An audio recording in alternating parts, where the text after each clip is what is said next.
आज मी तुम्हाला एक प्रश्न विचारणार आहे. कधी तुम्हाला असं वाटलं आहे का की तुम्ही लोकांसाठी खूप करता, त्यांच्यासाठी वेळ देता, त्यांच्या अडचणीत धावून जाता, त्यांना समजावून घेता, पण तरी सुद्धा काही लोक तुमचा आदर करत नाहीत. कधी कधी ते लोक तुमच्याशी खूप उग्रपणे बोलतात, तुमच्या भावना समजून घेत नाहीत. कधी कधी ते तुम्हाला गृहीतही पकडतात आणि मग आपल्या मनात एक प्रश्न येतो, मी इतकी चांगलं असूनही लोक माझ्याशी असं का वागतात? तर फ्रेंड्स, आज मी तुम्हाला एक थोडं कटू पण खरं सत्य सांगणार आहे. लोक तुमच्याशी कसे वागतात यामध्ये तुमचाही थोडा वाटा असतो. हो, कधी कधी आपण लोकांना नकळत अशा सवयी लावतो की त्यामुळे लोक आपल्याशी कसेही वागू शकतात. पण चांगली गोष्ट म्हणजे जर तुम्हाला लोकांचं वागणं बदलायचं असेल तर ते पूर्णपणे अशक्यही नाही. फक्त काही नियम आयुष्यात पाळावे लागतात. आज आपण अशा 6 नियमांबाबतीत बोलणार आहोत की ज्यामुळे आपलं आयुष्य आणि नाती दोन्ही बदलू शकतात. नमस्कार, मी स्मिता आहे. जर तुम्ही माझ्या चॅनलवर नवीन असाल तर आपण इथे रिअल लाईफ बद्दल खूप मोकळेपणाने बोलतो. जर तुम्हाला असेच व्हिडिओ बघायला आवडत असतील तर माझ्या चॅनलला लाईक आणि सबस्क्राईब नक्की करा.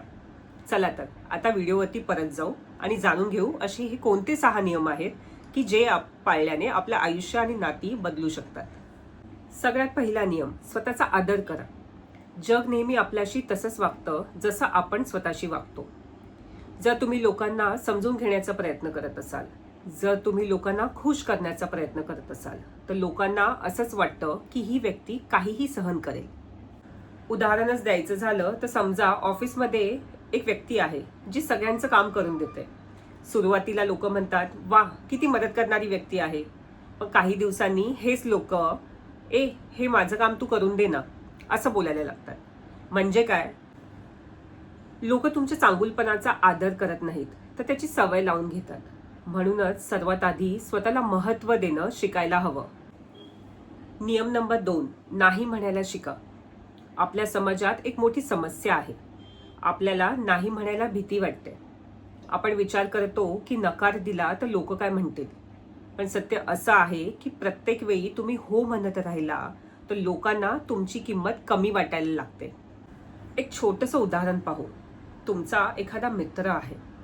तो नेहमी तुमच्याकडनं मदत मागतो आणि नेहमी तुम्ही त्याला हो म्हणता. पण एक दिवस तुम्हाला वेळ नसतो आणि तुम्ही नाही म्हणता आणि त्याला वाईट वाटतं. का? कारण त्याला तुमच्या हो म्हणण्याची सवय लागलेली असते. लक्षात ठेवा, नाही म्हणणं हा स्वार्थीपणा नाही, हा स्वतःचा सन्मान आहे. नियम नंबर 3, मर्यादा ठेवा. प्रत्येक नात्याला एक मर्यादा असणं खूप महत्त्वाचं आहे.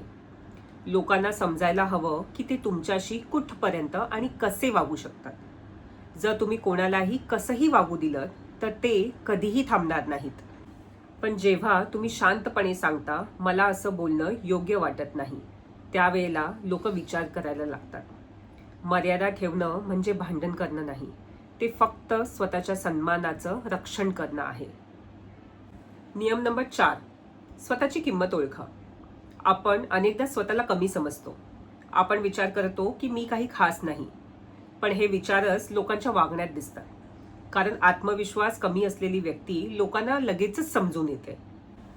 पण जेव्हा तुम्ही आत्मविश्वासाने जगायला लागतात, लोक तुमच्याकडे वेगळ्या नजरेने आणि वेगळ्या दृष्टिकोनाने बघायला लागतात. सो रोज स्वतःला आठवण करून द्या, मी आहे तसा पुरेसा आहे. नियम नंबर 5, सगळ्यांना खुश करण्याचा प्रयत्न करू नका. जगात असा एकही व्यक्ती नाही ज्याला सगळे लोक आवडतात. मग तुम्ही का सगळ्यांना खुश करण्याचा प्रयत्न करत असता? काही लोक तुम्हाला समजून घेतील आणि काही नाही, आणि हे पूर्णपणे ठीक आहे. कारण आयुष्याचा उद्देश लोकांना खुश ठेवणं नाही, तर ते स्वतःशी प्रामाणिक राहणं आहे. नियम नंबर 6, शांततेची ताकद. कधी कधी मोठं उत्तर देण्याची गरज नसते. शांत राहणं हेच खरं मोठं उत्तर असतं. काही लोक फक्त वाद घालण्यासाठी बोलतात. पण जर तुम्ही शांत राहिलात तर त्यांना स्वतःचं वागणं समजायला लागतं. शांत राहणं ही कमजोरी नाही आहे, ही परिपक्वतेची ताकद आहे. सो फ्रेंड्स, लोकांचं वागणं एका दिवसात बदलणार नाही. पण जेव्हा तुम्ही हे 6 नियम आयुष्यात लागू करता तेव्हा लोकांना जाणवायला लागतं की तुम्ही बदलला आहात आणि मग त्यांचं वागणंही बदलायला लागतं. लक्षात ठेवा, स्वतःचा सन्मान जपणारी व्यक्ती कधीच खऱ्या अर्थाने हरत नाही. हा व्हिडिओ तुम्हाला आवडला असेल तर चॅनलला लाईक आणि सबस्क्राईब नक्की करा. आणि हा व्हिडिओ अशा लोकांसोबत शेअर करा ज्यांना याची खरी गरज आहे. चला तर पुढच्या व्हिडिओमध्ये भेटूया अशाच एका नवीन टॉपिक सोबत. तोपर्यंत सुखी रहा आणि समाधानी रहा. बाय.